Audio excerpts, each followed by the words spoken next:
Bueno, buenas tardes a todos. Vamos a retomar con el evento Metodologías Proyectuales. Estamos ingresando al bloque 4 de la sexta edición y el evento es organizado por la Oficina de Proyectos Académicos de la Facultad de Arquitectura. Como les comenté, vamos a dar inicio al último bloque de este día. Para todo el auditorio les pedimos no retirarse de las ponencias porque vamos a estar dando las pautas del evento y concluyendo el bloque tendremos la mesa redonda. Para retomar un poco lo que se comentó durante el día, en las pautas del evento son que luego de cada ponencia vamos a tener en modalidad presencial unos 5 minutos de preguntas y en modalidad virtual pueden escribirnos al módulo de preguntas y respuestas. Este bloque termina a las 8 de la noche con el cierre del día 1. Para este cuarto bloque contamos con la presencia de Carmen Rivas, Josep Cargol, Juan Luis Valareso y Sebastián Tejeda. Además, contamos con el apoyo de la profesora Carmen Omonte como moderadora del bloque.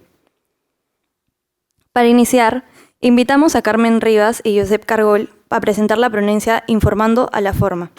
Carmen Rivas es arquitecta por la Universidad Ricardo Palma.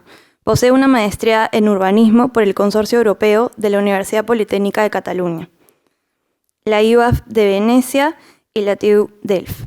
En la actualidad se desempeña como docente de la Facultad de Arquitectura de la Universidad de Lima. Carmen es fundadora de Rivas Lombardi Arquitectura y también es cofundadora del Estudio Territorial. Josep Cargol es arquitecto graduado de la Escuela Técnica Superior de Arquitectura de Barcelona.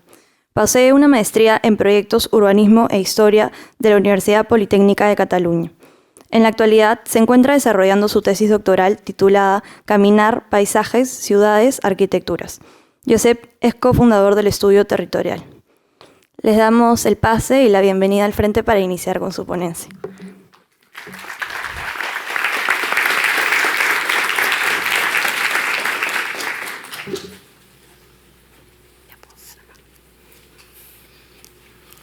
Hola, buenas tardes.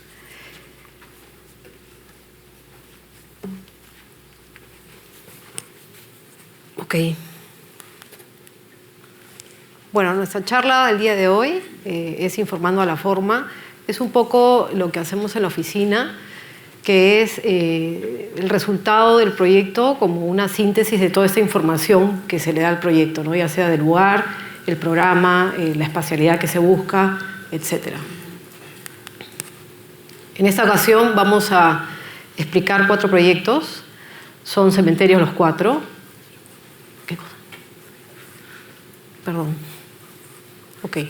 Son 4 cementerios y de alguna manera lo que buscamos en los 4 cementerios es un elemento repetitivo, que en ese caso era la capilla, que era un encargo del cliente, y este elemento repetitivo de todas maneras tenía que cambiar con el espacio y el lugar en donde se emplazaba. Vamos a presentar un video que un poco muestra toda la trayectoria de estos 5 años de estos 4 proyectos.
Bueno, este es un resumen.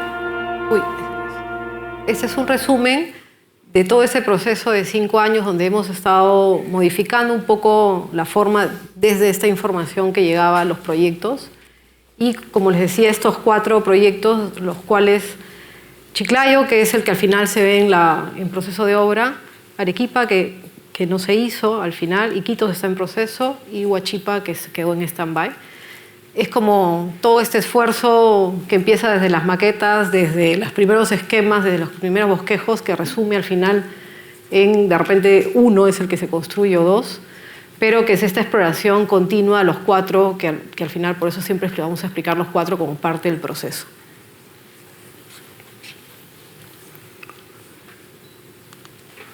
Bueno, para continuar y empezar, de hecho, siempre le llamamos a la madre los 3 hijitos, porque de hecho vino Huachipa primero, que esto es Lima, y los 3 que están fuera de Lima, y así fue. Huachipa se quedó en stand-by por temas de que, bueno, que no era operativo y ha sido vuelto camino, pero los otros 3 están en marcha.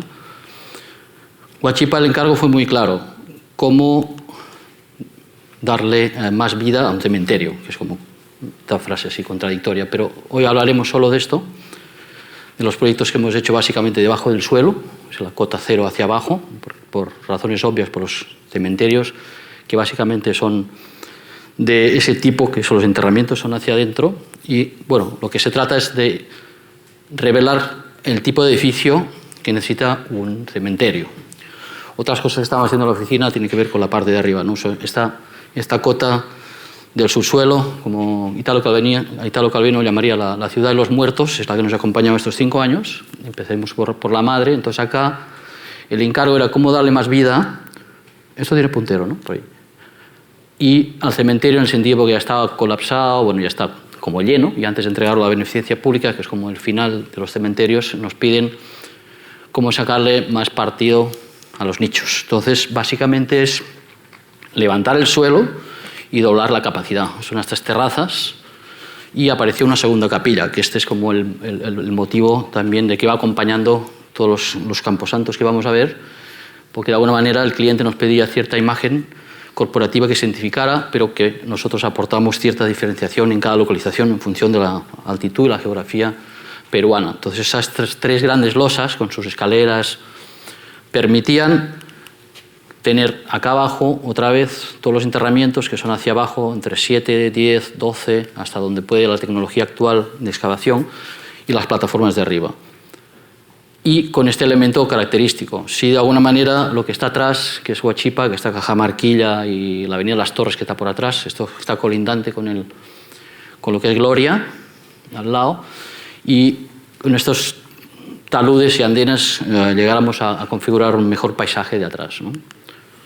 Y el elemento principal, que era esta capilla secundaria que daba soporte a la primera, de hecho el encargo viene por el deceso del arquitecto Cabasa, entonces participamos directamente como relevo del señor para hacer camposantos, y en esta en cuestión es una capilla para columbarios, pero que forma parte de este icono donde hay una circulación en perímetro, pero lo que sí que se busca es esta perforación, esta calidad de luz, o sea, el peso de la luz, eso lo podríamos llamar, aparte de informando la forma, como segundo título casi de la charla, porque es lo que nos va a acompañar. Y bueno, entre los columbarios, que son estas pequeñitas, como casi esta cajita, 20-20-20, 40-20, nos permite tener un corredor iluminado y además ubicar en el sótano, bueno, en la parte más inferior, una segunda capilla de apoyo a la primera del arquitecto Cabasa. Los terraplenes, la imagen y la iconología, digamos, del camposanto en cuestión en Huachipa.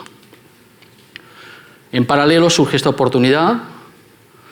Yo particularmente, bueno, justo ya cuando estábamos juntos en la oficina desde 2012, estamos en la década ya, cruzando la década, en estos proyectos más de 5 años, un lustro, siempre nos había interesado mucho, bueno, lo que en algún momento le llamé investigación de arquitectura, pues como moverse por el paisaje peruano y construir en madera en la selva, construir en piedra en la sierra y en Tarrajeo en la costa. Entonces la oportunidad fue revelada a través de 3 camposantos y así lo hemos elaborado. Estas son las cotas reales, 19 metros de altura, Chiclayo, que es el último que va a contar Carmen, y Iquitos estamos a 119, hacia el otro lado. y Arequipa 2300. Ok, en el caso de Iquitos, habían como 3 premisas, ¿no? Una era dialogar con el lugar, que tenía casi muy poco espacio para proyectar, o sea, solo nos quedaba esta parte.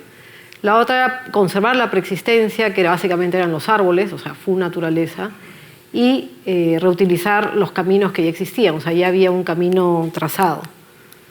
Lo que hicimos fue exactamente eso, tratar de encontrar estos clústeres de árboles y encontrar los vacíos donde podíamos estar. Definitivamente por el programa que teníamos que plantear, habían zonas del terreno que se tenían que de repente sacar algunos árboles y plantarlos en otro lado, y tratamos de evitar eso como premisa también del estudio. Y en ese caso nació un poco el partido de los 3 proyectos que siguen, que era de compactar el programa. O sea, hasta ese momento el cliente había tenido como el programa disperso y no había tenido un lugar o una edilicia. Y cuando hablamos de cementerio, casi todos nos decían, bueno, un campo, ¿no? Un espacio abierto. Entonces era prácticamente inventarse el edificio, o sea, compactar todo el programa para poder inventarse una edilicia, para poder proyectar el edificio. Eso les gustó mucho y fue una oportunidad bien interesante en el caso de Iquitos por el tema de la lluvia. O sea, teníamos que hacer una especie de gran carpa para que la gente pueda caminar entre los espacios del programa. Se hizo el trazado previo del proyecto, ¿no? Reconociendo las variables del territorio, planteando las partes donde iban a estar los entierros y las partes donde definitivamente se quedaba el río. Había un riachuelo aquí que lo dejábamos. Toda esta parte de la naturaleza logramos convencer de que no se trabajara y que esto se reutilizara más adelante con otro tipo de ocupación y por un tema también normativo. Y toda esta parte bien compacta, logramos compactarlo para que pueda tener vida el cementerio y pueda haber una convivencia con la naturaleza. El proyecto del equipamiento, la edilicia que prácticamente nos inventamos, estaba aquí, fue, digamos, como la primera idea. Mucho proceso de maqueta que tiene que ver con lo que mencionamos al inicio y todo este esfuerzo de exploración formal que tienen los proyectos. Esta es la gran cobertura que albergaría todos los programas. Y ese es el elemento de capilla que en este caso era un requerimiento del cliente, sea un elemento que ellos nos dijeron, bueno, que se repitiera y se logró conversar y entender de que todo el proyecto en realidad podría tener cosas de partido que podrían vincularse entre ellos, ¿no? Podían ser vinculantes, que era la gran cobertura y el elemento vertical reconocible, que era la capilla, que se modificaría en forma y en materialidad según el lugar donde se emplazara. Eso quedó claro. Bueno, la planimetría nosotros le llamamos las habichuelas, ¿no? Que son estas elipses donde se compactaba el programa y el resto del espacio era circulación. Un poco difícil de sustentar, la capilla en el medio, y un poco difícil de sustentar porque nos excedíamos mucho de circulación, o sea, el área techada sin uso, y lo que llamamos académicamente los espacios intermedios, que es algo que siempre hablan los chicos, y esos espacios que no tenían un uso aparente, que eran como sin programa, se logró entender como espacios de permanencia, espacios como de conversación, y para que nos lo aceptaron con las secciones. Aquí pasa algo que ya Josep empezó a explicar, que es el peso de la luz, que es también otro tema de luz que viene persiguiendo los 4 proyectos, que lo hemos logrado consolidar en Chiclayo. Están los programas aquí y la capilla en el medio. Un reto estructural porque tratamos siempre de suspender la capilla en los 3 casos, Iquitos, Arequipa y Chiclayo. Y bueno, esto es un reto estructural y toda la estructura se arma con esta meta. Esta sección. Ese es todo el tema del agua. El agua tiene que correr por aquí, bueno, un efecto de la lluvia con el sonido, la capilla suspendida, la luz, pruebas de noche, Arequipa. Nos vamos a la sierra. El terreno, bueno, no sé si la siguiente se sale, sí. Es este. un sitio espectacular de terrazas, quizá no el más operativo para operar precisamente un camposanto por la cantidad de terreno que se pierde quizá en circulaciones, pero es interesante la vinculación sobre todo del extremo, que tiene un acceso directo visual a lo que es el sistema de volcanes. O sea, realmente se plantea otra vez esta pieza suspendida, es la más geométrica, la más circular. Digamos, si hablamos de las tres hijas, esta es como la menor, pero es la que informó a los otros proyectos, porque los hicimos simultáneos, y de acá salió como la manera de distribuir todos en diferentes geometrías. Esta es la más circular, pero sí permitiendo pues tener esta relación con el Misti, el Pichu Pichu y la cadena más larga del Chachani, desde los diferentes ambientes que, como ha comentado Carmen, están compactados igual. O sea, siempre hay, y muy de la mano de casi de las plantas eclesiásticas igual, como un peristilo, das la vuelta. Entonces, al final, esta capilla es ecuménica, o sea, no representa solo evidentemente una religión, es un espacio de reunión, que cuando no hay la misa en cuestión de la despedida del familiar, es claramente un Zoom, o sea, es un espacio abierto. Esta es la que informa, digamos, cómo se entierran estas partes y cómo después se abren por los lados pertinentemente para ubicar esta pieza en el centro, ¿no?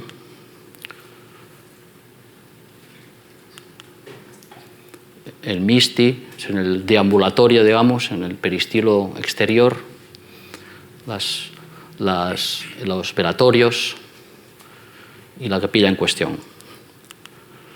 Saltando al último, que es el que está construyéndose ya solo la primera fase, esto siempre va por fases y bueno, es un proyecto de larga vida, ¿no? Seguramente la segunda fase empezará en 5 años como antes.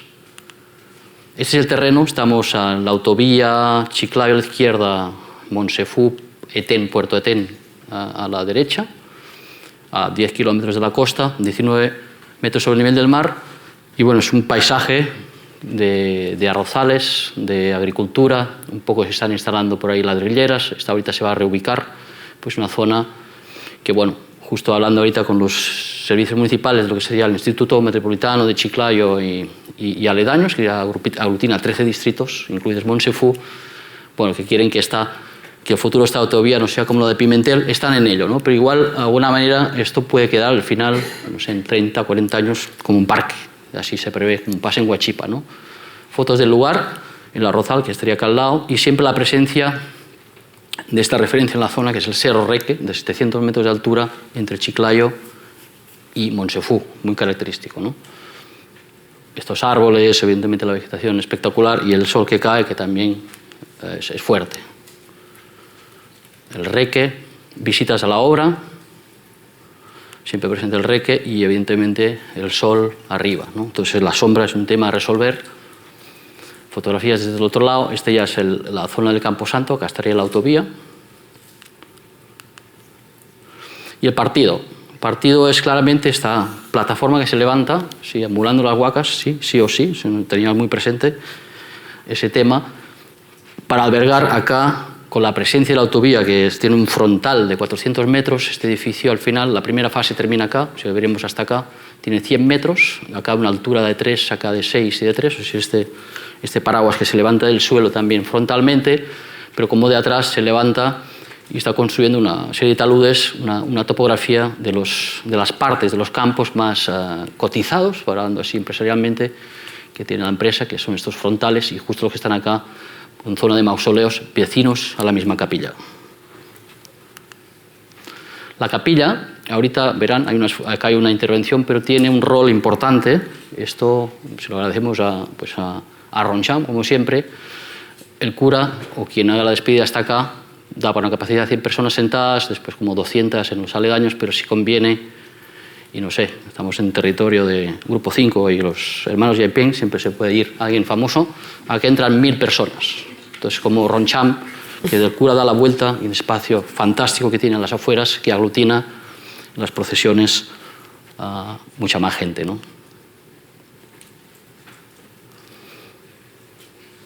Claro, tiene una respuesta al lugar respecto a la autovía y a la colocación, y sí o sí, lo interesante es cómo estos caminos se van relacionando de atrás a adelante en el Camposanto, porque esto tira hasta el fondo. Otra vez pruebas de la capilla, acá era la misma de Iquitos, que va saltando de Arequipa, bueno, vino de Arequipa a Iquitos y de Iquitos a Chiclayo, pero se transformó en esta que, bueno, alguien por ahí dice, bueno, esto es más moche que los moches, no era la intención, pero salió bien, creo. Entonces, de alguna manera, nos ha interesado incorporarla y, sobre todo, ubicarnos en esta encrucijada en terreno bien irregular, que es este, en el punto central, y levantarse del suelo, de momento, en un espacio que a la redonda es lo más alto, evidentemente, ¿no?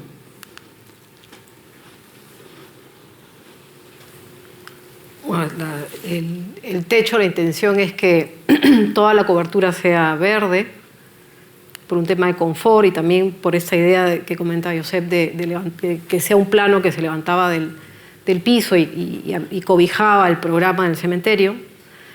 En el caso de la planta, hablando de forma, y un poco citando a José Palacios de la mañana, ¿no? La disciplina de la arquitectura, cómo se puede plasmar en una planimetría un poco más rigurosa cada día más. O sea, todo el tiempo hemos estado dándole vueltas a la planta para que exista el programa de tal manera que no se crucen los flujos, o todo lo complejo de nuestra disciplina y sobre todo en un uso tan complicado como el cementerio. Secciones de lo que estimamos que va a terminar ya en la segunda etapa, porque ahorita recién están puestos los taludes. Todo el proceso de diseño del proyecto. Una vez más, en el corte buscábamos en el espacio el tema de la luz. Esto fue todo un estudio lumínico donde la luz entrecortada baña el espacio, el umbral de luz que va a ir directa a la parte donde está la persona que van a enterrar, un corte de luz, otro corte de luz cuando pasas de un espacio a otro. Este es el programa netamente del cementerio y esta es la capilla. Queríamos separarlo con elementos más lumínicos y no tantos muros. Los muros eran básicamente un tema estructural. Esos son los muros que vamos a ver más adelante que ya están hechos. Gracias a estos muros podíamos tener un volado un poco más generoso, una sombra para todos estos programas. Citando a Iquitos, esta gran carpa que era Iquitos, se maneja aquí como un espacio más horizontal que se enfrenta a la carretera y donde emerge también el elemento vertical que era la capilla. Esta es la sombra que hemos planteado. Espacios también sin un uso aparente, no halls, caminos, conexiones entre espacios. Y un poco que este volado nos aseguraba que al menos en un momento de soleamiento no entre tanto sol. Estábamos mal orientados, o sea, nos iba a caer el sol en la mañana, pero bueno, un trabajo de lamas y de alguna manera que la sombra también la dé la cobertura. Esto es el proyecto. Por ahora están los contrafuertes, estos contrafuertes que nos ayudaron a tener la losa adelante, y es todo un tratamiento del suelo que se levanta y llega hasta el techo, y todo esto es un tema más paisajístico. Igual el proyecto, los contrafuertes funcionan formalmente, pero también estimamos que esto se haga en una segunda etapa. Partes de la obra, ya procesos de obra, aquí están, ya hechos, esperando ya luego la parte verde. Todo el tema del encofrado para poder levantar la capilla, que también tratamos de suspenderla con la misma lógica de los dos anteriores, el corte lumínico, el corte de la luz, y esa capilla se levanta gracias a los dos contrafuertes que están a los lados y una serie de vigas que nos ayudaron a poder sostenerla. Esta es una vista aérea. Y esta es la magnitud en relación al reque, que era lo que nosotros queríamos enmarcar, ¿no? El proyecto al final tiene este marco de lo que es el programa, pero también la capilla se suspendía porque queríamos que el espacio se oriente hacia este paisaje del fondo y funcionara como un marco, que más adelante lo vamos a ver también. Aquí ya listo el contrafuerte para esperar el verde. De alguna manera también define diferentes subespacios exteriores. El proyecto se enfrenta hacia la carretera y de alguna manera la capilla es como un elemento vertical reconocible. Como decía Josep, todo este espacio es súper horizontal. Lo más vertical que existe es la capilla. Éramos conscientes de que era un elemento aislado, que se podía ver forzado en tremendo lugar y tampoco queríamos competir con el reque, que era un elemento natural que estaba en la memoria del lugar, un poco que lo homenajeábamos más que competir con él. Más vistas del proyecto. Y aquí, lo que conversábamos, el reque no se ve mucho, pero está aquí. Y este es el volado de la capilla que planteamos aquí también esta frase que siempre decimos del peso de la luz. Más vistas. Este es el interior de la capilla. Estas son las conexiones con la luz. Por aquí entra una luz que corta y define lo que es el hall con el espacio netamente de la capilla. No hay vidrios, no hay cerramientos, solo la parte de arriba porque es costa lluviosa. Esta es la luz que viene desde arriba. El detalle era cerrar esto, pero en obra se decide dejarlo abierto porque realmente la luz que caía era superior a la luz que habíamos planteado. O sea, ya fue una decisión in situ. Claro, acá cuando uno está sentado en estas bancas que está dentro del espacio virtual que se prolonga de esta pirámide de luz que hay arriba, pero a la vez la pirámide invertida lateral tiene la luz, o sea que tiene estos 4 sistemas de iluminación, la perforada puntual de las ventanitas, el anillo lateral, el óculo central, más toda la que rebota por el suelo, ¿no? Y algo que descubrimos en este proyecto, que fue un poco de manía de nosotros, de que las vigas estuviesen geométricamente bien puestas en relación a esta viga perimetral, otra vez invocando al tema formal. Aquí había un cielo raso y decíamos de manera anecdótica en la oficina trabajando, ¿y si no lo ponen? ¿No? O sea, el típico no alcanza y no ponen el cielo raso, ¿qué hacemos, no? Entonces nos dedicamos bastante, fue un esfuerzo con el estructural, porque los estructurales generalmente hay que darle las cosas más armadas. Tuvimos que hacer nosotros el plano de las viguetas, porque bueno, fue decisión nuestra, el proyecto funcionaba definitivamente, estructuralmente, de otra manera, un poco más fácil, pero fue un esfuerzo del estudio de poder asumir o ver si es que el proyecto también funcionaba, si es que había una carencia de presupuesto en un momento o si no, se decidía no hacerse. La verdad que en obra, cuando sacamos esto y vimos que se veía bien, también nosotros nos convencimos en que en realidad la estructura expuesta, honesta, y que todo el material que se usaba para sostener el espacio, para acobijar el espacio, se ve al 100%. Fue una decisión que se tomó en obra, pero bastante acertada, porque nos gustó mucho cómo quedó esta expresión de la materialidad que acompaña también la forma, ¿no? O sea, la forma no tiene la misma expresión si es blanco, si es de concreto, si es de madera. Al final el resultado espacial cambia por la materialidad. Esa es una más del peso de la luz, las vigas, que también fue todo un tema para lograr que la viga, la inclinación de la viga no es gratuita. Hay un efecto lumínico pensado por mucho tiempo para que caiga la luz en diferentes momentos, y en los momentos donde Chiclayo tiene un sol muy fuerte, estas vigas de peralte fuerte, además de trabajar para sostener este volado de muchos metros, más de 16, pueda también tener un efecto lumínico importante en el espacio. Este es el efecto de la luz, más de la capilla. Esto nos sorprendió, realmente no lo habíamos pensado. Son temas que empiezan a aparecer también como gratuitos en la construcción de un proyecto, ¿no? Esta sensibilidad que se desarrolla en los proyectos cuando uno va a obra, ¿no? Y uno empieza a encontrarse con su proyecto a través de lo que él te dice en la obra, ¿no? Uno puede predecir cierta forma en el 3D, en las imágenes, en las maquetas, es todo este proceso y este esfuerzo que tenemos los proyectistas, pero hay también información que aparece cuando el proyecto empieza a nacer, empieza a existir, que uno también tiene que empezar a dialogar con él y ver qué realmente le conviene, ¿no? Temas de encofrado, temas de qué material, esta piedra cambió, muchas cosas que cambiaron en el proceso, consideramos para mejor. Este es un efecto lumínico diferente al que hemos visto anteriormente. Aquí lo dejamos al Picaperero solo. No sé si estoy bien de tiempo. Acá lo dejamos al Picaperero solo y también dijimos ya lo que decida, este tema del experto también, ¿no? Del experto en un tema, dejarlo y que proponga, también tiene que ver con esta aparición del proyecto con todos los involucrados, porque al final nosotros somos como los directores de la orquesta. Hay mucha gente involucrada y también hay que respetar diferentes opiniones para que se construya la forma final. La luz que entra, esta sí es luz de mañana, muy temprano. Este es de mañana muy temprano y este es de tarde. El bulado que nos ayuda para tener menos impacto lumínico. Este espacio es el que mencionaba Josep, del espacio el que no quiere entrar al velorio, el que no quiere estar en este espacio que es un poco más doloroso. Segunda fila o segunda Exacto. aureola, ¿no?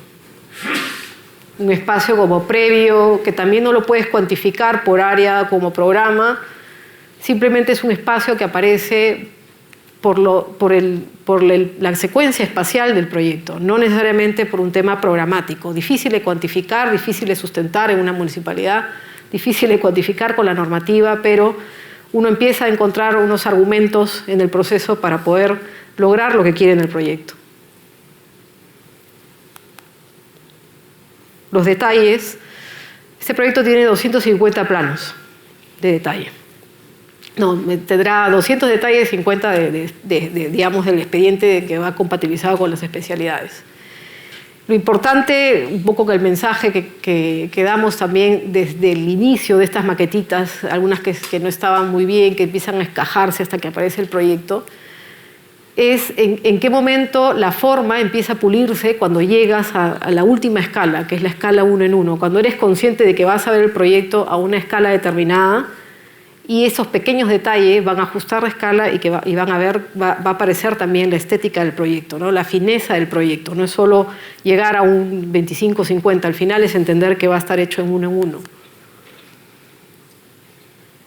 Temas también que no lo pensamos, la luz que iba por atrás, que parece súper así celestial, la capilla. Sí, eso bueno, sí, no está calculado, esto fue... Ahí se agradece pues, la aportación de personas como Eliezer Cuadros, que es el que ha sacado estas fotografías. Dice, bueno, ahí el sunset no está al mar, pero está justo cruzando la capilla desde el mar, ¿no? Lo cual está muy bien. Y ahí tenemos que confesar, ¿no? No todo lo puedes controlar en la mesa, no todo lo puedes controlar en tu tablero. Hay cosas que aparecen porque en algún momento lo orientaste bien o en parte del proceso pasó que estaba bien orientado y esta foto apareció y alguien supo verla, alguien supo ver el momento. Los contrafuertes también se bañan de la luz, la luz sale por los costados, nosotros mismos nos hemos sorprendido del resultado, es la magia de la arquitectura, sorprenderte en el proceso y sorprenderte en el resultado. Y esto es algo que nos gusta mucho, que nos da mucha satisfacción de todos este proceso o este sistema que hemos como inventado, que se puede ir modificando como proyecto a través de los lugares en los que se emplaza, que es este respeto a la memoria del sitio y a las variables del sitio. Una de ellas era el reque, ¿no? Que ya le hemos mencionado anteriormente. Lo testeamos en el 3D, pensamos cómo el fondo del proyecto era no un cuadro, no un vidrio, no un elemento arquitectónico, sino la misma naturaleza, el mismo lugar. Bueno, esta nos malogra la foto, la cosa verde de acá atrás, pero esa era la idea. La idea era que esté el cerro al fondo y de alguna manera que el escenario que uno ve desde aquí siendo del lugar, siendo chiclayano, esté el elemento más importante, o al menos de Monsefú, donde la zona donde estamos, ¿no? Bueno, lo de la malla RC es como todos los camposantos tienen un borde, ¿no? Entonces, claro, en primera fase el borde está muy cerca, pero el que está más lejano, que está a 200 metros, igual tendrá un tratamiento de verde, o sea, hay unas enredaderas que irán trepando. Esto es bien reciente, en verdad todavía no está en funcionamiento, va a entrar en funcionamiento en breve, o sea, por eso también está vacío, o sea, se sacan las fotos con el permiso, digamos, de la propiedad, ¿no? Pero sí que se ha perseguido siempre, y en esto sí que nos gusta, bueno, cerciorarnos que al final la obra responde mejor que los renders, ¿no? Y bueno, que ahí queda esta obsesión con el Cerro Reque al fondo, que queda con los compañeros que nos han ayudado ahí de Angasquipa en Chiclayo a ver el tema de la dirección de obra, que ese es otro tema, ¿no? Cómo dirigir una obra así a distancia. Hay que buscar aliados en la zona para pelearse en el buen sentido con los ingenieros, ¿no? Entonces estamos ahí, todos sabemos que de cada arquitecto hay 10 ingenieros y 10 abogados, entonces hay que estar siempre presente al pie de la guerra, en el buen sentido, para que las obras sigan consolidándose como se han pensado, ¿no? Creo que hay otro vídeo para cerrar.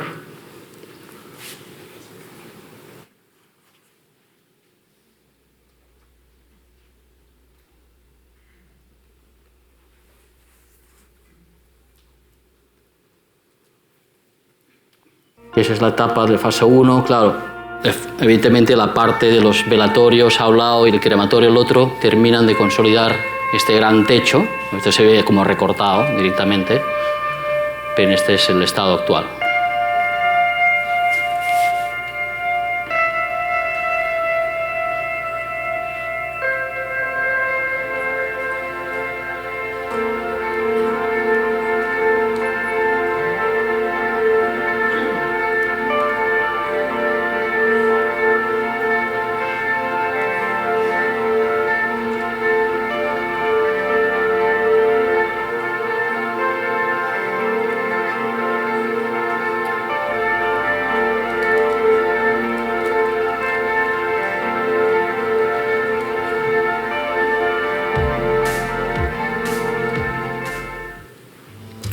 Ok.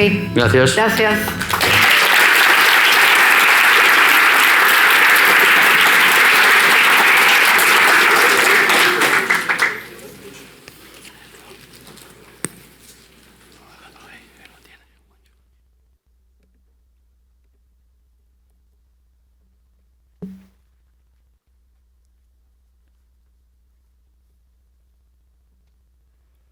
Muchas gracias, Carmen, y muchas gracias, Josep, por la presentación.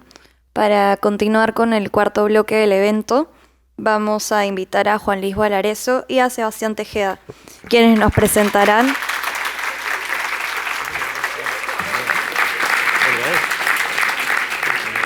quienes nos van a presentar las formas del vacío. Juan Luis Valareso es arquitecto graduado por la Universidad Ricardo Palma. Además, posee una maestría en procesos proyectuales otorgada por la Universidad Católica de Perú. En la actualidad se desempeña como docente en la Facultad de Arquitectura de la Universidad de Lima. Sebastián Tejeda es arquitecto graduado de la Universidad Ricardo Palma. Además, posee una maestría en diseño arquitectónico y urbano de la Universidad de Edimburgo. Actualmente se desempeña como docente en la Facultad de Arquitectura de la Universidad de Lima. Juntos dirigen Charcol Arquitectura, estudio dedicado a proyectos residenciales e infraestructuras públicas. Los invitamos al frente para iniciar con su ponencia.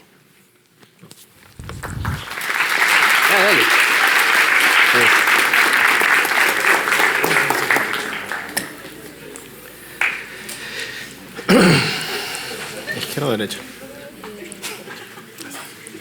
Tú a la derecha o a la izquierda, como corresponde. Juan siempre está a la derecha de las cosas. Ok, buenas noches. Gracias a la facultad por permitirnos esta oportunidad de hablar de la forma en la oficina que llevamos juntos. La idea no es hablar de un solo proyecto, de hablar de muchos proyectos, sino hablar de varios proyectos que tienen una misma coincidencia. Hay dos categorías, proyectos en superficies planas y proyectos donde la topografía sí es un reto real. Pero lo que unifica estos proyectos es que siempre el cliente de todos estos proyectos demanda o exige explotar al máximo la capacidad constructiva de sus lotes, ¿no? Es la frase del cliente. Yo he comprado este terreno que me permite construir X y quiero que ustedes me hagan 5X. Entonces, la búsqueda del vacío es la verdadera dificultad. Y la forma, la exploración formal o la búsqueda formal es el medio a través del cual la espacialidad se busca, se explota y por último se convence al cliente de que lo vacío, que el espacio es lo que realmente vale en la obra de arquitectura. Primer caso de estudio, la casa 11. ¿Este proyecto? Bueno, este proyecto tenía una normativa muy simple. Teníamos una serie de retiros que están en los bordes, justamente ahí. Teníamos 2 metros en los laterales y 5 metros en la parte posterior y la parte frontal. Y claro, lo que nos pedía el cliente era llenar el terreno al máximo posible, ¿no? De hecho, nosotros tratábamos de evitarlo y nosotros jugábamos un poco a ver cómo podíamos realmente representar lo que demandaba su programa en una huella, ¿no? Entonces hicimos un trabajo en L, muy sencillo, y demostrarle, a modo de lleno, por dónde podría él tener mayor vista hacia el espacio, hacia lo que tenía el lote, y más jardín, y más espacio natural.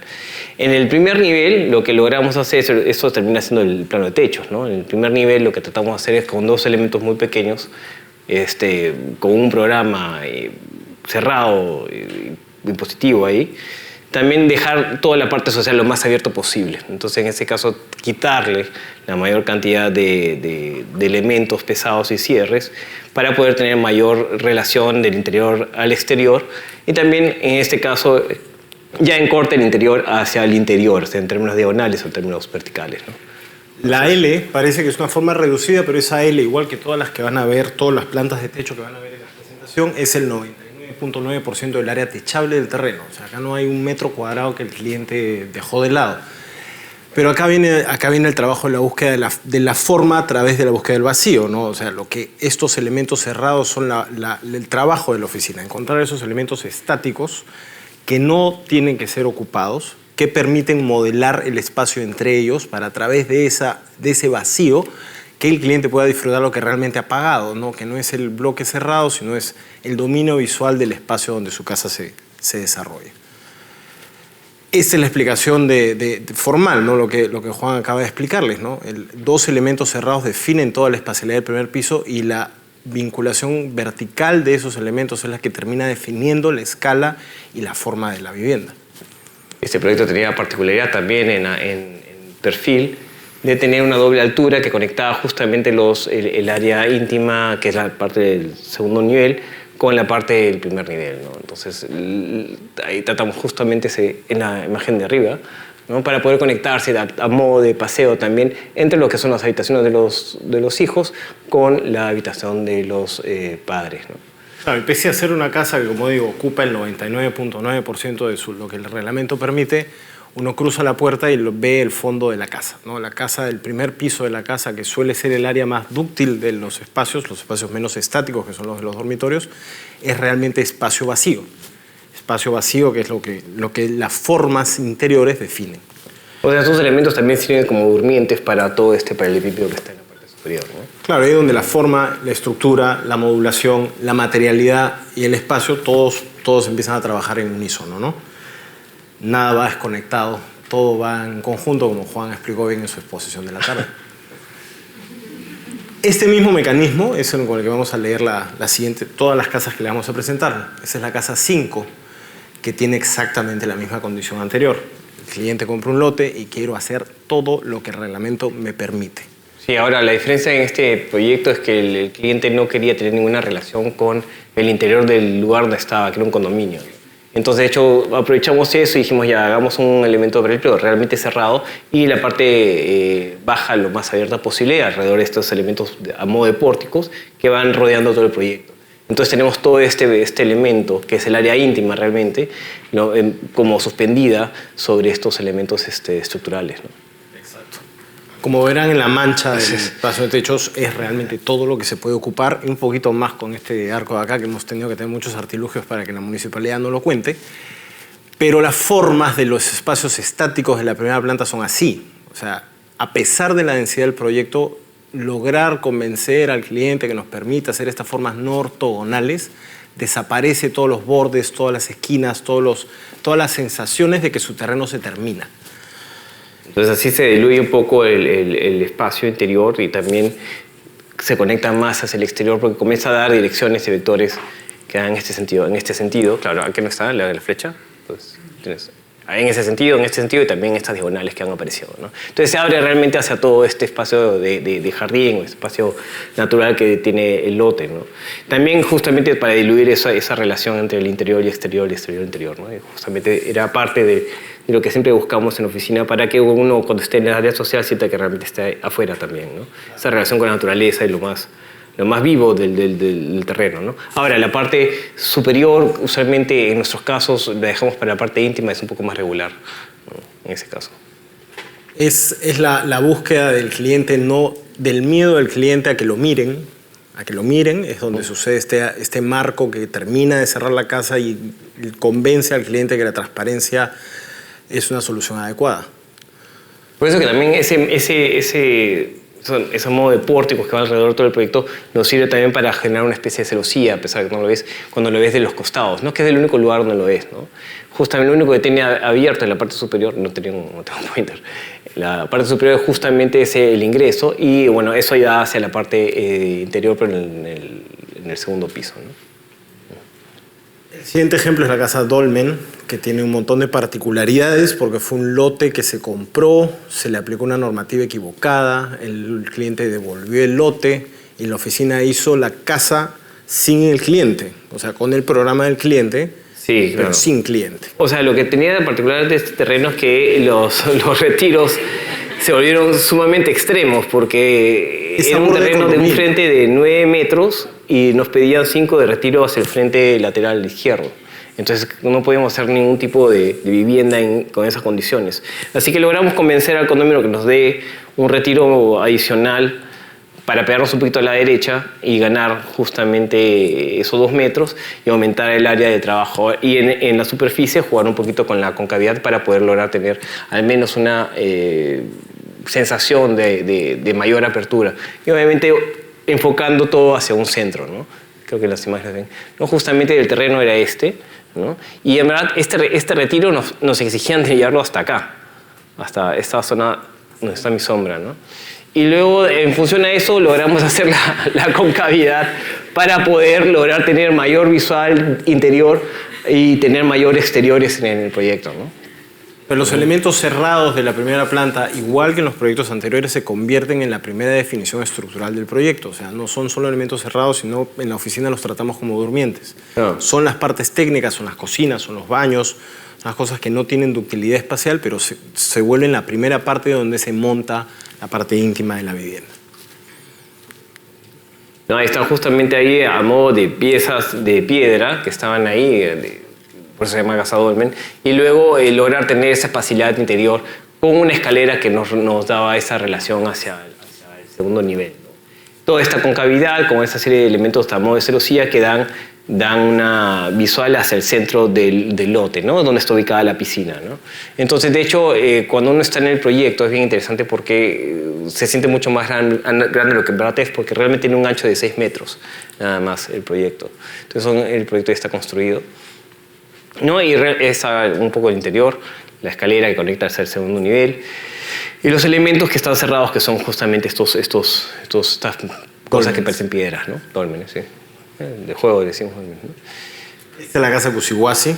Esta puede ser la que tiene el programa más cargado de todas y como coincidencia, mientras más cargado nos ven el programa, más abierta es la casa. O sea, son características bien particulares de los clientes. Piden unas cosas muy extremas en algunos casos y, de hecho, tenemos que tratar de jugar con lo que nos piden y el reglamento del proyecto, ¿no? Entonces, ¿cómo le sacamos la vuelta a esto jugando un poquito con los elementos del vacío y el paseo para mantener lo más libre posible en la casa y no se sature, ¿no? 100% de ocupación, planta y la estrategia de los durmientes como espacios estáticos en el emplazamiento de la vivienda. Ahí lo particular era justamente que en el primer nivel, el nivel más social, abríamos casi todo el proyecto y solamente dejamos la franja que tenía que ver con servicios y también temas de cocina, etcétera, etcétera. Y en el segundo nivel sí ya era un poco más complejo el programa, ¿no? Y mucho más denso, ¿no? Mucho más denso. Esta casa tiene hasta un cuarto de masajes. Es una cosa bien peculiar. O sea, uno no elige a veces a los clientes que le tocan. No elige. No, son buena gente, ¿no? Pero tenían complejidades y de hecho hay que atenderlas cuando no puede Claro, el espacial es un medio para atender al cliente, no es nada más que eso, ¿no? En particular de esta casa que también tiene ese sótano, ¿no? Justamente nosotros dividimos todo ese programa medio particular en el sótano, donde tenía justamente estas características tenía una sala de masajes, tenía una sala de terapias, tenía un bar, tenía 1000 cosas, un montón de bebidas, un gimnasio tenía. Más tiene un espacio central, justamente que está acá, y una terraza que da hacia el exterior. La parrilla, y aprovechamos estos elementos cilíndricos para utilizarlos como elementos estructurales y también elementos para pasar temas sanitarios y eléctricos, ¿no? Así es. La casa tiene, al menos la particular de ser como una pequeña losa que contiene estos elementos más macizos y estos elementos verticales que son los cilindros, ¿no? Para hacer temas técnicos. Ese es en el frente del condominio, es lo que estamos viendo, y hacia la parte posterior que forma una especie de elemento en cinta con elementos que están suspendidos, más o menos jugando un poquito con los retiros para que se sientan mucho más ligeros de lo que en verdad eran. No, obviamente ahí se encuentran elementos de servicio, ¿no? Para nosotros lo cerrado y lo abierto tiene que ver justamente con esos temas, ¿no? La casa Xiu, misma manera de atender la necesidad del cliente de usar todo el espacio disponible comprado. El primer piso abierto, dispuesto con el elemento superior íntimo, el elemento estático del programa del primer piso, sosteniendo el elemento estático del segundo piso del proyecto y dejando el espacio entre ellos, el elemento de más cuidado de diseño del proyecto. Sí, también, obviamente las características del programa eran las plantas de techo exageradas. parecen la misma, ¿no? Sí, es el claro. bloque cuadrado aplicado. ¿No? Y los terrenos también son muy parecidos y cuando ustedes se van a dar cuenta que hay muchos que son similares, ¿no? Entonces ahí también la misma situación, cómo abrimos la casa, aprovechamos la parte social, utilizamos este elemento medio caprichoso para poder darle un poco de dirección a la casa en diagonal, a la parte que más se abría, y justamente al costado de este elemento que es una especie de elipse, que ahí están los baños y van hasta el último nivel, también está la escalera que da directamente hacia la piscina, ¿no? Entonces ahí también se generan unas relaciones espaciales muy interesantes en el proyecto. Claro, la continuidad de estos elementos, estos durmientes estáticos, generan vinculaciones espaciales y te marcan la pauta de conexiones verticales en el proyecto. Sí, esta casa también tiene esa particularidad, ¿no? La continuidad del elemento. Sí, ese elemento sostiene casi toda la casa, al menos en una buena proporción. Y también el otro elemento que se ve en la imagen de abajo, esta, también sostiene hasta una buena parte. Entonces también aprovechamos estos elementos que terminan siendo como elementos estructurales, que también definen parte del proyecto, ¿no? Así, en términos de espacio. Entonces no lo dejamos suelto. Dale. Acá cambia la dificultad del proyecto porque entran en condiciones de topografía. Acá es donde el medio de trabajo de la oficina tiene esta dificultad adicional de topografías agresivas. Estoy hablando de 60% de pendiente, de cerros bastante empinados, con el mismo requerimiento. He comprado un cerro, pero quiero un jardín. He comprado un cerro, pero quiero estacionar 15 carros, como era el caso de este caballero. Entonces empieza el mismo mecanismo, la misma búsqueda y las mismas herramientas de la forma de lo lleno, diseñando el vacío, que es la espacialidad, que es la calidad que realmente el cliente necesita, pero no entiende qué es lo que está buscando, ¿no? Es una gran ocupación de todo este lote, que es un gran cerro, y la planta, digamos, social es esto, es solamente un elemento cerrado, y lo demás es enmarcar el vacío de las vistas que tiene este terreno.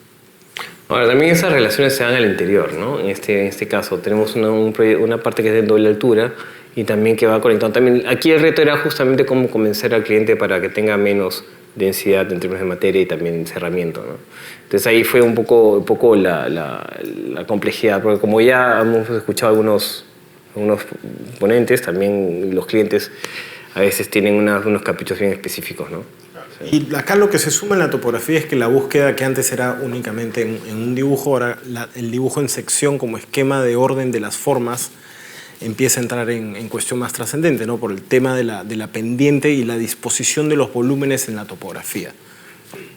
La dificultad técnica te da otras herramientas de desarrollo y te da otras opciones de modificar el espacio interior. Entonces ahí, bueno, tratando justamente lograr, se ve en el espacio interior, en la imagen interior, cómo tratar de conectar estos distintos ambientes, quitando la mayor cantidad de masa, a pesar de los requerimientos exagerados del cliente, para poder también conectarse con el lugar, ¿no? Y también con las visuales del sitio, ganar la mayor cantidad de luz posible y obviamente la parte íntima un poquito más cerrada, pero obviamente también con las conexiones visuales y espaciales hacia el exterior. Claro, tiene la particularidad que miran hacia la laguna de la Molina, entonces quieren este gran elemento mirador que era lo que coronaba la vivienda, ¿no? Pero pueden ver como es una bandeja que se va conectando con esta especie de S que está apareciendo en la parte baja. Y es el modo de puente que van conectando todos los... La continuidad de la composición que se ve en las otras viviendas con la misma claridad. La Casa Tres Parques es casi vecino de este proyecto, también un programa de locos, un programa que en un momento empezó con doble, eran 2 casas de la misma familia, era casi una casa para él y una casa para ella, que logramos convertir en una sola casa, ¿no? En este caso, a modo de pliegues y desplegando una serie de triángulos en el terreno, comenzamos a separar realmente el programa en distintas partes, ¿no? De hecho, claro, este proyecto ahorita está en construcción y ha sido pues, un poco complicado para poder mantener a raya las intenciones de los clientes, ¿no? Pero realmente un poquito el esquema que tenemos es ese, ¿no? A modo de una especie de pliegue que va bajando, y lo mismo sucede en planta, ¿no? Unos elementos triangulares que se van conectando por una de las aristas y comienza a desplegarse en el cerro. Ahora, el cerro realmente era bien empinado y bien complejo, entonces de todas maneras teníamos que excavar. Tenemos que excavar, pero sí, claro, excavar con sentido de siempre evitando el muro de contención, porque además de la necesidad de ocupar todo el terreno, también está la necesidad de no gastar más de la cuenta. Y un muro de contención, un muro anclado es mucho costo, entonces ahí buscando formar el terreno natural para que el mismo terreno se aguante a sí mismo, ¿no? Por suerte este tipo de suelo nos da esa particularidad, nos permite hacer eso. No, eso puede ver cómo se va desplegando en la casa. Y tenemos un elemento al lateral que justamente son las circulaciones generales de la casa, ¿no? Eso es. Claro, cuando la casa suma tantos niveles, ya la necesidad de un ascensor se vuelve importante, ¿no? Entonces, como llamamos, esta goma absoluta, este pegamento constante, ya hay una manera sí, pues, y ahí lo que tratamos es separar justamente esos dos elementos para que se entienda la casa, la parte habitable de la otra parte que es el tema de circulación. El tema de servicio de la casa. Y esas son las maneras en las que la forma nos ayuda a diseñar vacío dentro de programas donde el vacío no es un pedido ni un requerimiento ni algo que le es importante a la persona que nos está buscando, ¿no?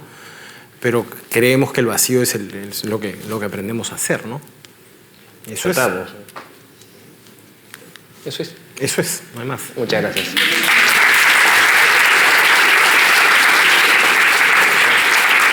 ¿Qué hacemos? Después de Carmen. Muchas gracias, Juan Luis. Muchas gracias, Sebastián. Los invitamos a tomar asiento para proceder con la mesa redonda.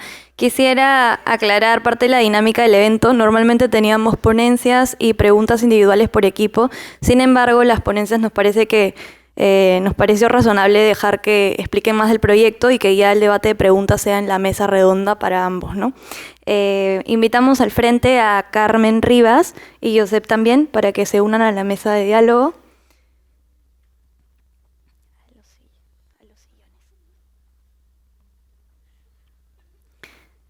Y por último queremos presentar a Carmen Umonte, quien nos acompaña esta vez para moderar la mesa del cuarto bloque.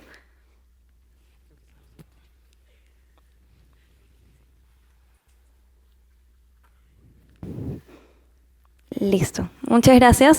Procedemos con la mesa cuando quieras iniciar, Carmen. Perfecto. Gracias. Buenas noches a todos. Y gracias a los expositores por presentar sus proyectos. En realidad para mí ha sido un gusto poder ver el trabajo y las reflexiones de la oficina de Carmen y Joseph y de Juan Luis y Sebastián. Quizás una de las cosas que a mí me llama la atención hoy, ¿no? Vemos varios proyectos quizás presentados de una forma disciplinar, como se le llamaría, ¿no? A través de vistas, cortes, plantas. Entiendo con una intención de acercar también imágenes y nutrir, ¿no? a la academia de cómo es que se cuentan las historias, ¿no? de los procesos en arquitectura y procesos relacionados a la forma. Pero hay algo que a mí me ha motivado mucho hoy en algunos proyectos, es ver también cómo la arquitectura puede construir sociedad, construir cultura. Anteriormente, en el bloque anterior, ¿no? Pues se pudo observar algunas intenciones proyectuales que no necesariamente tenían que ver con construir sumando, sino contemplar el vacío. Y en este caso, en ambas exposiciones, Por un lado está la presencia, ¿no?, de construir memoria, de construir un hito, hacer relación con el paisaje en relación a un camposanto, como es el caso de Carmen y Joseph. Y quizás me gustaría comenzar preguntándoles cómo es esta entrada, ¿no? Cómo es esta entrada desde una narrativa de abordar un proyecto donde hay una relación existencial, por un lado, que es la relación entre los vivos y los muertos, que no es algo fácil. ¿Cómo se entra a un proyecto así? Claramente no están los protagonistas, pero había una presencia, ¿no?, muy, muy importante. Y el hacer el espacio también para ese momento existencial, probablemente en cada uno de los 4 espacios, en cada una de las 4 localidades, deja un mensaje sobre cómo la arquitectura también nos enseña, hace cierta, ¿no?, cierta invitación a cómo relacionarnos también con esos momentos de la vida. En ambos proyectos estamos hablando finalmente, ¿no?, de momentos que enmarcan o nos permiten reflexionar sobre el habitar, ¿no? En uno es un habitar en última etapa y en el otro es probablemente, ¿no?, con ciertas aspiraciones. Entonces me gustaría preguntarles a ustedes, para comenzar, cómo han abordado esto en el proceso, ¿no? Cómo hay esta mirada, esta intención. Sé que Joseph está haciendo su doctorado sobre el caminar, el observar, el reflexionar, el paisaje, el territorio. Sé que también en tus intereses está la observación del territorio desde que eras estudiante. Sí. ¿No? Y me gustaría saber un poco más de eso. Creo que... ¿Son estos? No, dale. ¿Con eso? ¿Sí? ¿Se escucha? ¿Sí? ¿Se escucha? ¿Sí? Ah, ya. Perdón. Me había quitado. Bueno, parte de culpa la tienes tú desde la vez que Carmen, cuando fuimos a hacer las telas, ¿te acuerdas? O sea, creo que es una búsqueda de años. Con Carmen fuimos a hacer unas intervenciones Lanart en el Fundo Kendo, también buscando estas formas gratuitas en un lugar, en un determinado lugar, y estábamos, digamos, recién empezando, ya, o sea, terminábamos la universidad y empezamos ya los proyectos de fuera, ¿no? Yo creo que hay una búsqueda definitivamente que nos une como oficina, Josep y a mí, que es esto que conversamos sobre el cambio que genera cualquier elemento que tú coloques en un determinado lugar, ¿no? O sea, al final la arquitectura es como algo que tú implantas en un sitio. Y obviamente en este caso, además de implantar en este sitio el edificio, también, que prácticamente nos habíamos inventado, porque generalmente los cementerios tienen el programa disperso, nosotros nos habíamos inventado tremendo edificio porque la intención era justamente proyectar una edilicia. A esto se le sumaba el momento, ¿no? El momento de las personas, o sea, el usuario cuando va a este sitio, qué es lo que iba a encontrar.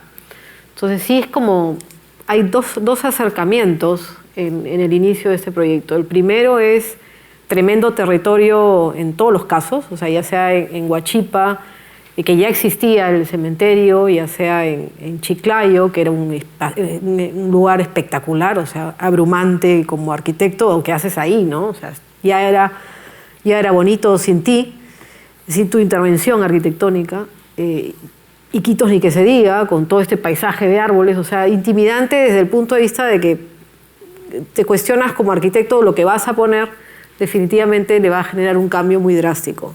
Entonces era como hacer una especie de proyecto con mucho cuidado, y además era esta búsqueda del espacio sacro, que tiene que ver con la otra conexión con el proyecto, que es el usuario.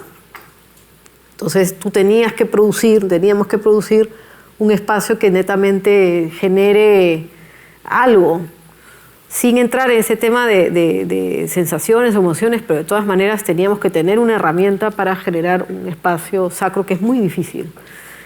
Y bueno, nos ayudamos un poco de la luz, por eso que es este discurso que siempre menciona Josep, que ya había aparecido en búsquedas anteriores, de proyectos anteriores en la oficina, y dijimos, bueno, el paisaje y el manejo de la luz iba a ser como que nuestras aproximaciones a la forma final, ¿no? No sé si sí, yo me gustaría añadir, porque al final, bueno, curiosamente las plantas que han mostrado compañeros, ¿no? Juan Carlos y Sebastián, o sea, el contacto con el suelo se parece mucho, ¿no? la cantidad de área como de contacto, ¿no? Eso como de la arquitectura moderna estila como la planta libre, pues bueno, o sea, un exceso de corredores para el cliente o de espacios servidores bien buscado, porque es una planta de 1000 metros y los programas son los que son y la capilla conecta en los 3 casos, ¿no? Y el de Chiclayo es muy evidente, pero que, claro, al final es un espacio que hay que tratarlo como tal, ¿no? Evidentemente es un espacio que hay una despedida puntual, pero el resto de las horas sirve para otras cosas. Y la mayoría de comentarios que nos están haciendo siempre, bueno, es un camposanto, pero es un espacio alegre igual, ¿no? En el sentido, bueno, es una despedida.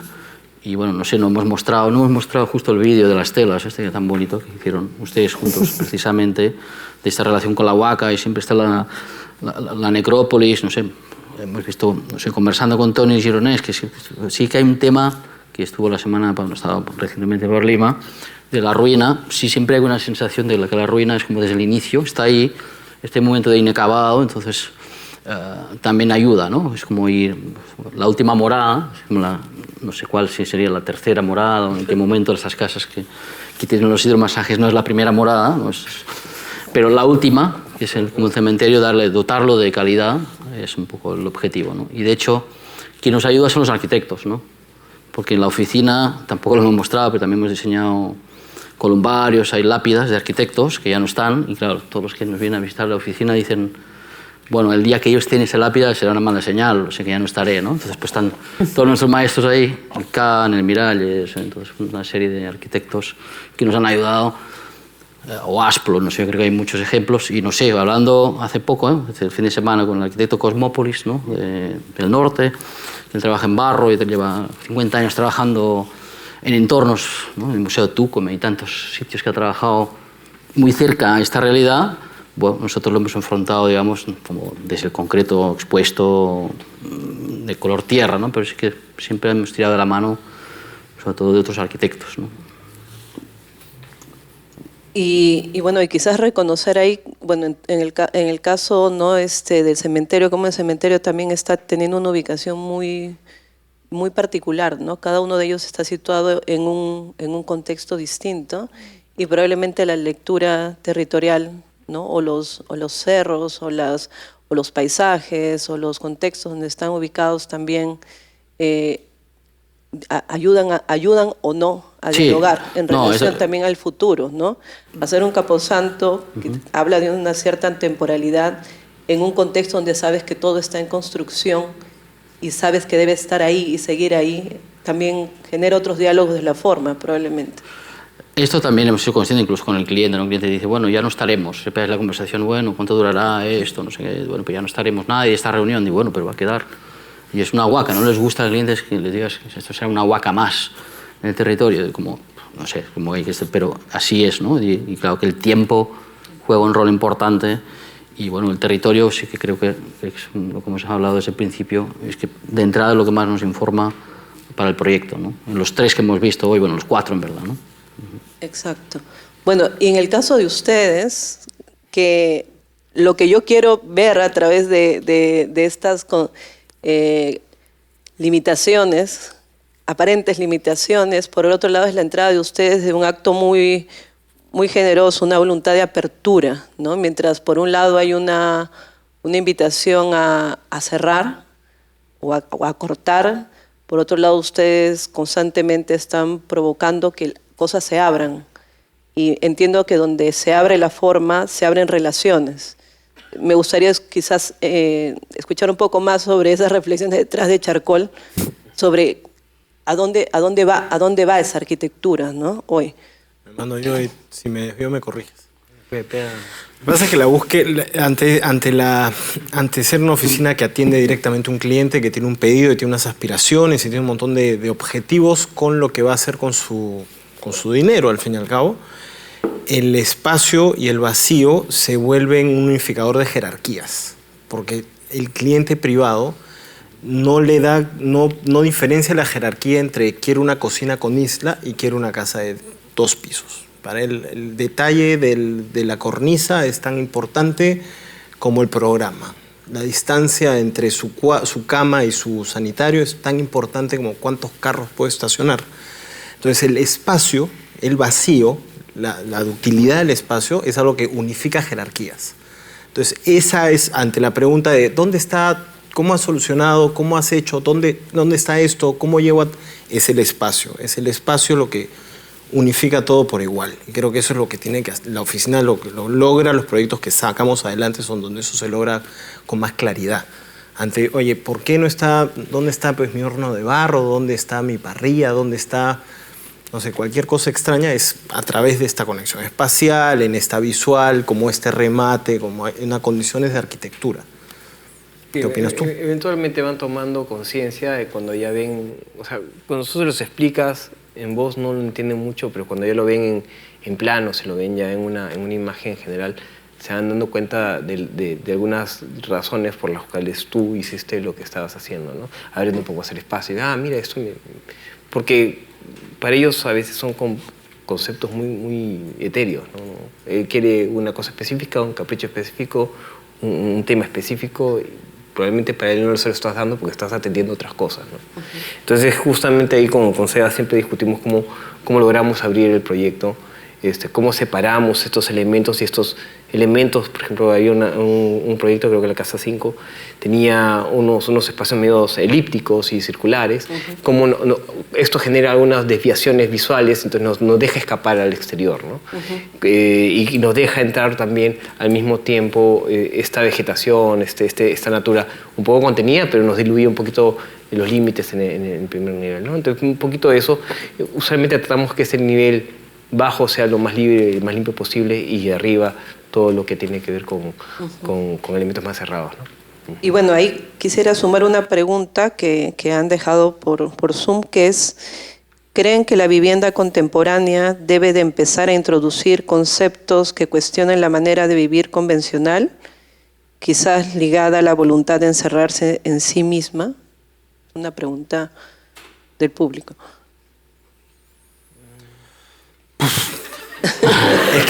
Es que va más en relación. Yo no miro el... No. Metodología 7. Es un gesto de volver a mirar al del extremo. A ver. Todo proyecto de vivienda cuestiona cómo se vive. No hay ningún proyecto de vivienda que no cuestione cómo se vive, porque son a terceros pidiéndole a otro, explicándole cómo vive, y otra persona interpretando cómo vive. Entonces, no existe ningún proyecto de vivienda, desde un proyecto techo propio hasta una mansión súper desarrollada, que no cuestione el cómo se vive. Ya la definición por donde creo que va la pregunta, que es cambiar la manera en que uno se interacciona con el interior y el exterior, es, en nuestro caso, una condición completamente del propietario. El propietario escoge cómo quiere relacionarse con el entorno. Nosotros somos el medio para que logre lo que necesite, pero no existe diseño de vivienda sin reflexión de cómo se vive, sin cuestionar cómo se vive, inclusive discutir con el cliente cómo se vive, y que él mismo se dé cuenta de algunas cosas de su vivir, de su habitar. Y probablemente los arquitectos han hecho antes la pregunta de cómo se puede vivir. Claro, constantemente. Claro. ¿No? Muy bien. No sé cómo estamos del tiempo, Brunella. ¿Estamos muy bien? Bueno, quizás para cerrar, la última pregunta. A veces hablar de la forma, ¿no? Parece algo que es intangible, algo que aun cuando su denominación habla de la forma está delimitada por muros, pisos, techos, en el ejercicio de la arquitectura hoy, ¿qué rol juega la forma para ustedes? Queda un poco evidente, pero quizás en la academia, ¿de qué manera invitan ustedes o podrían invitar a los alumnos presentes a seguir relacionándose con la forma? ¿Nosotros? Bueno, creo que yo les diría más a los jóvenes que nos van a seguir cuando nosotros ya no estemos activos. En esta última morada. Ustedes van a tomar la arquitectura. Y ya esta magia empieza en la universidad, ¿no? Yo creo que no tenerle miedo. O sea, la forma es simplemente, en nuestro discurso, cuando hemos estado armando la charla, es como el resultado de la cantidad de variables que le pones al edificio. Y inevitablemente hay una parte del proceso proyectual que podría llamarse intuitiva, gratuita, podría tener todos los adjetivos posibles, pero que va saliendo en el momento del trazo del proyecto.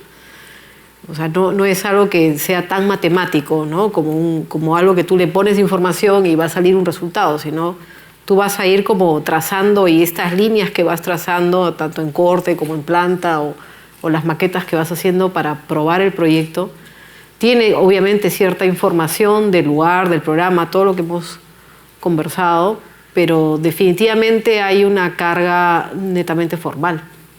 O sea, definitivamente hay un momento en que te pones a explorar la forma. No sé, las discusiones que hemos tenido con Josep era el cilindro, el cono, el prisma, el cubo. Eso ha pasado, bueno, lo mostramos en los videos, ¿no? O sea, pasó de un cilindro a un cono, de un cono a un prisma invertido. Los clientes obviamente ven las maquetas y ven los 3Ds y también intervienen. Sin ser arquitectos, también se les tiene que permitir su proyecto al final, ¿no? Entonces también se va acomodando con estos inputs que lo puede dar alguien que definitivamente no es arquitecto. Y a veces toda esta información, que es un montón de variables que le pones a la síntesis final, a veces depende del trazo que le pone el arquitecto. O sea, definitivamente si no estuviese ligado a toda la formación que tienes previa, a la memoria que tienes previa como arquitecto, no podrías trazarlo. Obviamente no lo hemos puesto, pero hay pues, o sea, una caja gigante de todos los bosquejos que hace Josep, o las maquetas que hacía yo, cada uno desde su forma de ver la arquitectura, y aparecía un montón de información, ¿no? Hemos hecho como una síntesis de todo el proceso. Entonces, en este proceso definitivamente van líneas que nacen desde que estás en la universidad hasta que empiezas a proyectar. Y hay cosas que no tienen una explicación tan directa. Entonces, para poder mandarte a hacer esta exploración formal, tienes que perderle miedo a plantearlo, porque si no, nunca lo vas a ver, nunca lo vas a testear. Y a veces justamente esos errores que a uno aparecen termina apareciendo un proyecto, ¿no? Esos accidentes fortuitos, en los que aparece una línea y dice, oye, esto pudo verlo de otra manera, ¿no? Y tal vez eso cambia totalmente la orientación, la aproximación que tú tienes sobre el proyecto, ¿no? Y eso es bien interesante, ¿no? Porque justamente en la oficina también, o sea, hemos puesto las imágenes de resumen realmente, pero hay una cantidad de hojas tiradas por toda la oficina, pegadas en las paredes, sacando tachadas, volviendo a dibujar, acuarelas, pinturas, o sea, hasta cosas en, no sé, pues está en Lego también tenemos unas cuantas. O sea, porque cualquier herramienta que nos sirva a nosotros para poder entender el proyecto desde otra manera, nos sirve, ¿no? Y justamente como lo que tú decías, pues esa línea que de casualidad te apareció, te lleva a otra cosa totalmente distinta, ¿no? Eso es lo bonito, claro. Y esto tiene que ver, bueno, un poco para todos ustedes, claro, de taller 1 a taller 10, claro, al final, calculando, así a grosso modo son como 20.000 horas que le dedica a la carrera, son 20.000 horas, ¿no? Fotocopiadoras dicen 20.000 fotocopias, sí. La vida del estudiante son 20.000 horas de trabajo, calcúlelo, divídelo por 10 ciclos, si son más o más. Ese trazo ya uno está acostumbrado, o sea, realmente sería falso, ¿no? Yo no tengo nada que ver con la forma, es mentira. O sea, por eso yo creo que el manejo de la forma es fundamental en los talleres bajos, y casi para irse desprendiéndose y olvidándose en función de los requerimientos del cliente, ¿no? O sea, a mí me parece que las casas que hemos visto son espectaculares. No estoy de acuerdo con Sebastián, ¿no? Sí. Sebastián dice, hacemos lo que les quieren los clientes. Todas las casas se parecen y los clientes seguro que no se parecen. Entonces, claro, ahí está el arquitecto, pero esta porosidad que tiene el primer piso está muy bien, ¿no? Realmente es una búsqueda que tienen ustedes, que está muy bien. Entonces, claro, esta exploración formal, que se va como olvidando, pero siempre está ahí. Claro que en nuestro caso específico, cuando hay una capilla, es un elemento particular donde ya de per se el vacío, otra vez el vacío está, porque no está implícito, ¿no? Entonces ya como vas cargado del 50% de ventaja, porque ya lo tienes, ¿no? Nadie pone en discusión que una capilla, pues 9 metros mejor que 3 o este tipo de cosas, ¿no? No sé, paseas por Lima y ves una capilla local y ya lo ves que no es una capilla, ¿no? O sea, evidentemente se reúnen y todos tenemos derecho a reunirnos donde sea, para lo que sea, pero entonces la forma ahí está implícita en como en el poderlo pensar, que también es un lujo, ¿no? Bueno, en ambos casos creemos que es en permitir pensar estos primeros pisos tan porosos y transparentes y donde el vacío es el que jerarquiza todo, me parece que es muy bueno, ¿no? Pero la forma está, sí o sí, en el taller 1, bueno, si el cubo o no el cubo siempre aparece, si está Siriani o no, todos hemos pasado por estas etapas, podríamos hablarlo con todo Juan tiene Carlos, una forma. ¿no? Tiene que estar. Luego uno se va olvidando, pero tiene que estar ahí, si no hay que aprender a dominar la forma para desprenderse de ella, ¿no? Entendiendo también que por la forma pasan varios dibujos hechos y muchos dibujos hechos a mano Sí. y quizás algunos dibujos hechos también a computadora y muchas maquetas. Algo que veo en los 4 siempre estamos haciendo esto, ¿no? Entonces cuando hablan del proyecto están haciendo música, ¿no? Todo el tiempo están como... Habíamos pensado rapear, pero... Incluso para explicar, ¿no? Entonces, un poco ridículo. No, Está todo ensayado, todo ensayado. todo ensayado.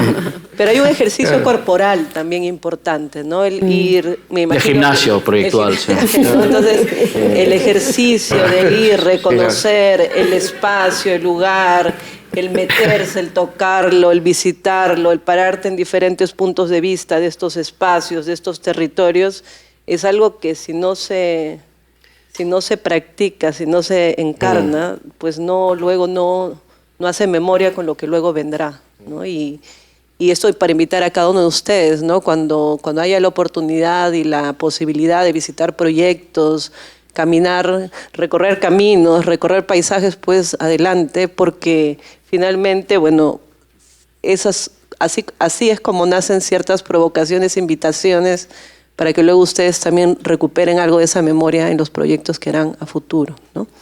Muy bien, muchísimas gracias a los 4. Gracias.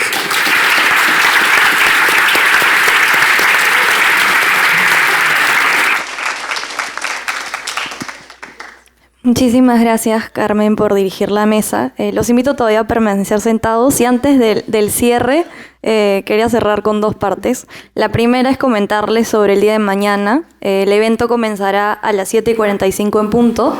Las puertas van a estar abiertas desde antes, desde las 7:15 para que puedan ir ingresando y termina a las 12:30, 1 de la tarde. Va a ser mediodía el evento. Se va a dividir en 2 bloques con un receso a la mitad de las ponencias.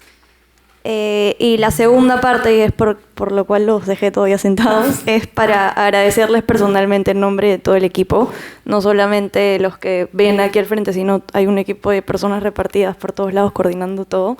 Y de verdad les agradecemos porque vale la pena el trabajo, porque vemos que hay ponencias súper bien preparadas, porque vemos que vienen con información que en verdad suma a la carrera. No solo los ponentes, los moderadores, de verdad, gracias, todos los que han estado el día de hoy, están atentos, escuchan, se preparan. De verdad que voy a hablar algo privado del grupo. Mientras exponen, nosotros, aparte de coordinar, decimos internamente qué bien que tengamos profesionales que en verdad se preparen tanto para estos eventos. Estamos justo conversando de eso antes de que cierre. Bueno, directamente Sebastián, Juan Luis, Carmen Rivas, Josep, Carmen Omonte, gracias por estar acá al frente. Y como se envió el mail desde la convocatoria, que lo enviamos, bueno, de todo el equipo desde la oficina, estamos construyendo escuela y ustedes lo hacen posible. Así que voy a dar el cierre el día 1. Gracias a todos por participar, a los ponentes y también a todos los que han estado viendo todo el día. Sus preguntas también ayudan muchísimo para poder generar debate aquí adelante, ¿no? Gracias.